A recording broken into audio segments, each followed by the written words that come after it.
The massive Zephyrian dreadnought Dominion's fist hung in space like a metallic cathedral, its hull bristling with plasma cannons and shield generators. Admiral Kethvar stood on the bridge, his forearms folded in satisfaction as he gazed at the tactical display.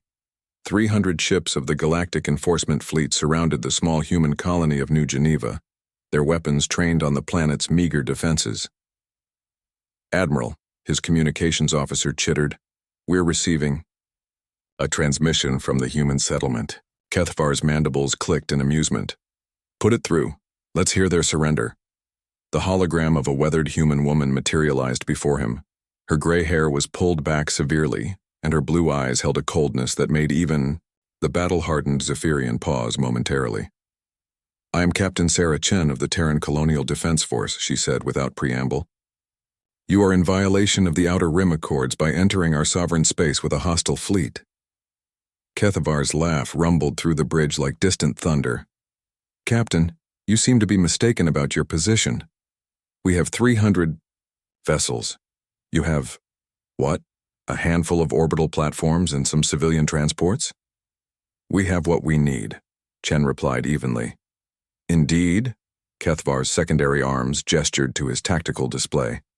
"My sensors show only your pitiful defenses, and one ship approaching from the system's edge." "One ship, Captain, against my entire fleet." Chen's expression didn't change. "That's correct." The Admiral's amusement deepened. His bridge crew exchanged glances, their alien features twisted with barely contained mirth. The idea was so absurd it bordered on insulting. "Just one ship?" Kethvar asked, his voice dripping with condescension. Captain Chen's lips curved into the faintest smile. "That's all we need." The Admiral's laughter died as his sensor officer suddenly straightened, all four of his eyes focused intently on his instruments. "Admiral," the officer said, his voice tight with confusion, "that ship, it's not showing up properly on our scanners." "Explain," Kethvar snapped. "It's there, but it's wrong, somehow. The mass readings are inconsistent. The energy signature is unlike anything in our databases." On the main screen, the approaching vessel finally came into visual range. It was sleek and angular, smaller than even Kethvar's destroyers, but there was something about its design that made the Admiral's warrior instincts prickle with unease. The ship's hull seemed to absorb light rather than reflect it, and strange geometric patterns flickered along its surface. "What is that thing?" whispered the tactical officer. Captain Chen's voice cut through their uncertainty. "That, Admiral, is the TDF Prometheus, humanity's first and only ship equipped with technology we recovered from the Void Watchers." A collective shudder ran through the Zephyrian bridge crew. Every species in the galaxy had heard whispers of the Void Watchers, ancient, beings who had vanished eons ago, leaving behind only empty worlds and technology so advanced it might as well have been magic. "Impossible," Kethvar hissed. "The Void Watcher sites are all dead worlds picked clean by scavengers over millennia." "Not all of them," Chen said quietly. 3 years ago, we found an intact facility in the Kepler Void.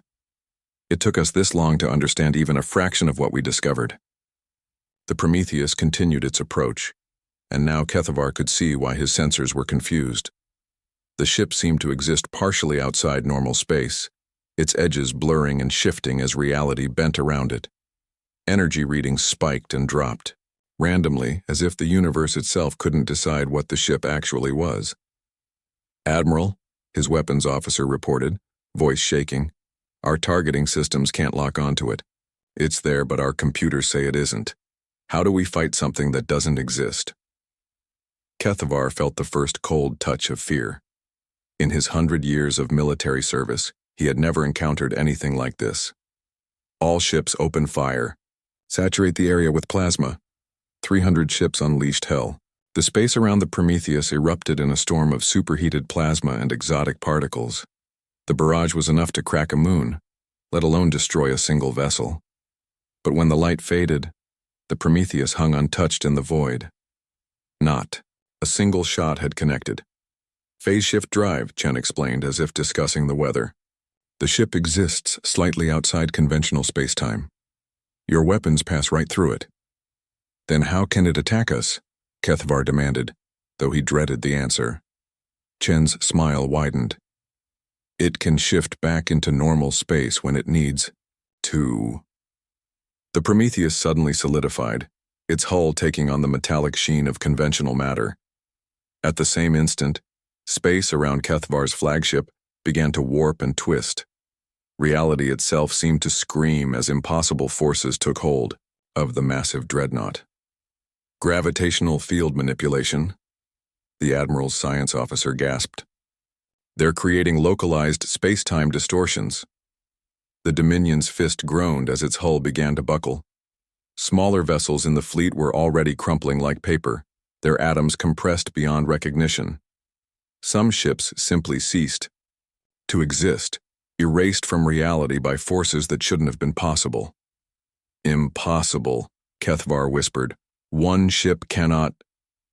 His words were cut short as the Prometheus phase shifted again, this time materializing directly inside his formation. The human vessel unleashed a weapon that defied classification. Not energy, not projectiles, but something that attacked the fundamental bonds holding matter together. 12 Zephyrian cruisers simply unraveled, their constituent atoms scattering, like dust in a cosmic wind. Admiral, Captain Chen's voice came through the chaos, calm and professional. I'm prepared to accept your surrender. My ship can phase through your shields and appear inside any of your vessels. Your weapons cannot touch us, but we can unmake your fleet one ship at a time. Kethvar stared at the tactical display in horror. In less than 5 minutes, his mighty armada had been reduced to a collection of terrified survivors, clustering around his flagship. The humans hadn't even damaged the Prometheus. They had simply demonstrated that conventional space warfare was obsolete. The Void Watchers, he said hoarsely. You're using their technology. We're learning to use it, Chen corrected. This ship represents perhaps 1% of what we found in that facility. We're just beginning to understand what we've inherited. The implications crashed over Kethvar like a tidal wave. If the humans had access to even a fraction of Void Watcher technology, then every military doctrine in the galaxy was meaningless.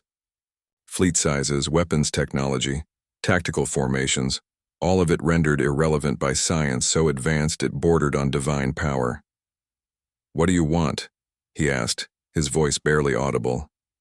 For you to leave our space and never return, Chen replied.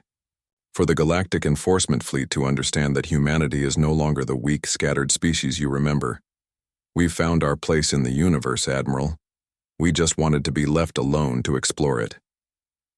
Kethvar closed all four of his eyes, feeling the weight of defeat settle on his shoulders.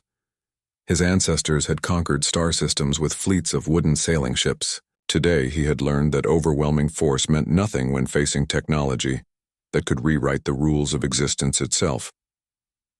Fleet Command, he said quietly into his communicator. This is Admiral Kethvar. Operation is cancelled.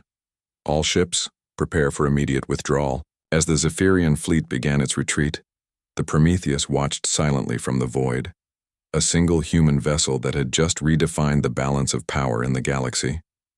In the distance, New Geneva continued its peaceful rotation, its inhabitants, safe under the protection of technology older than civilization itself. Sometimes, Captain Chen reflected, one ship was indeed all you needed.